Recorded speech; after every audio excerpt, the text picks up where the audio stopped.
सुप्रभात प्यारे बच्चों, मैं गजेंद्र सिंह महंत। प्यारे बच्चों, आज हम कक्षा 5 विषय हिंदी पाठ 4 नन्ना फनकार जो हमारे पास गद्यांश है उसके बारे में पढ़ेंगे। नन्ना का मतलब होता है छोटा, फनकार मतलब कलाकार। एक छोटा कलाकार है इस पाठ में जिसका नाम क्या है? केशव। एक बच्चा है, उसके बारे में बात की गई। इस पाठ में केशव नाम का एक लड़का है जो 10 साल का है। कितने साल का है? 10 साल का। कई साल पहले जब वह पैदा भी नहीं हुआ था, जब उसका जन्म भी नहीं हुआ था, उसके माता पिता गुजरात से आगरा आकर बस गए थे। गुजरात से उसके माता पिता कहाँ आकर बस गए थे? आगरा आकर। जैसे हम लोग भी आजकल आप देख रहे हैं कि सारे जो बाहर जा रहे हैं, दिल्ली मुंबई बस गए हैं, जो लोग प्रवासी हो गए, वो लोग आजकल सब क्या है अपनी गांव की ओर आ रहे हैं। किसके कारण? बीमारी के कारण। तो ऐसे ही हो क्या है, उसके माता पिता भी गुजरात से आगरा आकर बस गए थे। बादशाह अकबर उस वक्त आगरे का किला बनवा रहे थे। जो अकबर था कहाँ का? आगरे का। वो क्या है उस समय आगरे का किला बनवा रहा था, ठीक है नी। और केशव के पिता को यही काम मिल गया। उसी किले पे काम नक्काशी करने का, पत्थरों पे नक्काशी उकेरने का काम, चित्र उकेरने का काम क्या है? केशव के पिताजी को मिल गया था। केशव का जन्म आगरा में ही हुआ था। उसे गुजरात के पुश्तैनी गांव जाने का तो कभी मौका भी नहीं मिला था। पुश्तैनी का मतलब है खानदानी। उसे जो उसका खानदानी गांव था वहां जाने का उसे कभी क्या है मौका भी नहीं मिला था। केशव जब 10 साल का हो गया था तब वह अपने पिताजी के साथ ही पत्थरों पर नक्काशी का काम करने लगा था। जब वो 9-10 साल का हो गया तो वह अपने पिताजी के साथ उनके काम में हाथ बटाने के लिए उनके साथ जाया करता था, ठीक है नी। एक दिन केशव को किसी के कदमों की आहट भी न सुनाई पड़ी, इसलिए अचानक कानों में एक आवाज पड़ने पर वह चौंक गया। माशाअल्लाह, ये घंटियां कितनी सुंदर है, तुमने खुद बनाई है? किसने कहा? बादशाह अकबर आए थे। और उस बादशाह अकबर ने केशव से कहा। पीछे मुड़कर केशव ने आंखें उठाई तो उसे एक आदमी दिखा। तो उसको क्या है, जब उसने नजर फेरी तो उसको एक आदमी दिखा, ठीक है ना। तो जवाब क्या दिया? बेशक, मैंने ही घंटियां बनाई है। क्या मैं आपको पत्थरों पर नक्काशी करता नजर नहीं आ रहा? देखते नहीं, मैं ही पत्थर को तराश रहा हूं। केशव ने बड़ी तल्खी से जवाब दिया। तल्खी मतलब खींचकर या कटुता से, मतलब कटुता से जवाब दिया। उसे मालूम नहीं था कि ये बादशाह अकबर है, पर उसने जवाब दिया। अब केशव उस आदमी को अच्छी तरह देख पा रहा था। लगता है कोई, वो मन में सोच रहे थे। कौन? केशव मन में सोचने लगा, लगता है कोई बहुत बड़ा आदमी है। केशव ने उस आदमी के गले में पड़ी बड़े बड़े मोतियों की माला और उंगलियों की अंगूठियों को देखते हुए यह सोचा। इससे पहले कि केशव कोई जवाब देता, उसने सोचा कि इतनी बड़ी बड़ी मालाएं, मोतियों की माला, अंगूठियां पहनी हुई, ये आदमी कौन होगा?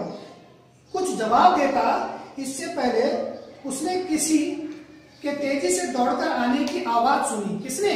केशव ने किसी के दौड़ते हुए आने की आवाज सुनी। यह और कोई नहीं, महल का पहरेदार था। महल का जो पहरेदार था वो दौड़ दौड़ के आया। हुजूर, माफ करें, मुझे आपके आने का पता नहीं चला, हाँफते हुए उसने कहा। किसने? जो पहरेदार था अकबर के लिए, जो राजा थे उनके लिए कहा कि मुझे माफ करना, मुझे आपके आने का पता नहीं चला था, ठीक है नहीं। फिर केशव सोचने लगा। अब केशव का माथा ठनका, उससे कुछ समझ आ रहा था। बदहवासी मतलब हड़बड़ाहट में उसे कुछ समझ आ रहा था कि बदहवासी में छेनी हाथ से छूटकर नीचे गिरी और वह जल्दी से उठकर खड़ा हो गया। अरे कहीं ये बादशाह अकबर तो नहीं, मन में सोचने लगा। यह ख्याल आते ही उसने झुककर के सलाम किया। किसको? बादशाह को झुककर सलाम किया और खरगोश की सी कतार नजरों से अकबर को देखने लगा। और जब खरगोश जैसी आंखों से एक टक लगाकर क्या है वो बादशाह अकबर को देखने लगा। फिर अकबर ने और उनकी आपस में बहुत सारी बातें हुई। तो अकबर ने उनको फिर जवाब में क्या कहा? अकबर ने गौर किया कि केशव पत्थर पर बने नमूने को ही नहीं तराश रहा था, था बल्कि अपनी तरफ से भी उसमें कुछ जोड़ रहा था, जिससे वह डिजाइन ज्यादा खूबसूरत लग रहे थे। लड़के के काम करने के अंदाज को देखकर अकबर ने धीमे से कहा। अब वो समझ गया, राजा अकबर भी समझ गया कि बालक मुझे देख के क्या डर रहा, तो धीमी आवाज में उन्होंने क्या कहा, केशव देखना एक दिन तुम बड़े फनकार बनोगे। फनकार का मतलब क्या होता है, कलाकार। ऊपर भी आपका टॉपिक का नाम भी है नन्हा फनकार, मतलब छोटा कलाकार। तो उन्होंने क्या कहा, आप देखना आप एक दिन बड़े फनकार बनोगे, मतलब कलाकार बनो। तो मतलब राजा का उनको क्या है, आशीर्वाद भी मिल गया। हो सकता है कि एक दिन तुम मेरे कारखाने में काम करो। और ऊपर से उसको ऑफर भी कर दिया, किसको, केशव को ऑफर भी कर दिया उसको कि आप एक दिन मेरे कारखाने में काम करोगे। केशव का से चेहरा चमक उठा हुआ मुस्कुराते हुए बोला, मैं वहां जरूर काम करना चाहूंगा। और राजा से आग्रह भी किया कि मैं एक दिन जब बड़ा होऊंगा, अच्छा कलाकार बन जाऊंगा, तो मैं आपके कारखाने में जरूर क्या है, पत्थरों पे नक्काशी करने का काम करूंगा। तो प्यारे बच्चों, इस कहानी से हमें यह शिक्षा मिलती है कि हमें कोई भी काम, किसी भी काम को बड़ी शिद्दत से करना चाहिए, मन लगाकर करना चाहिए। चाहे वो पढ़ाई का काम है, पढ़ाई करते समय पढ़ाई पे ध्यान देना चाहिए पूरा। और जब हम किसी खेल को भी खेल रहे हैं तो उस खेल में पूर्ण ध्यान लगाकर किसी न किसी खेल में हमें अच्छे पारंगत होना चाहिए। तो हमें इस पाठ से यही शिक्षा मिलती है कि हमें जो भी काम करना है, जिस चीज की भी हमारे अंदर खूबियां हैं, उसको हमने अच्छी तरह अपने मन में बिठा देना। तो प्यारे बच्चों, इस पाठ की थोड़ा सा मैंने आपको इसकी समरी बताई, तो आशा करता हूँ इस पाठ को आप एक बार घर पे ध्यान लगा के पढ़ेंगे फिर से। और इस पाठ से आधारित मैंने कुछ वर्ड मीनिंग यहाँ पे लिखी है, शब्दार्थ, तो उनको देखेंगे। सबसे पहले था नन्हा।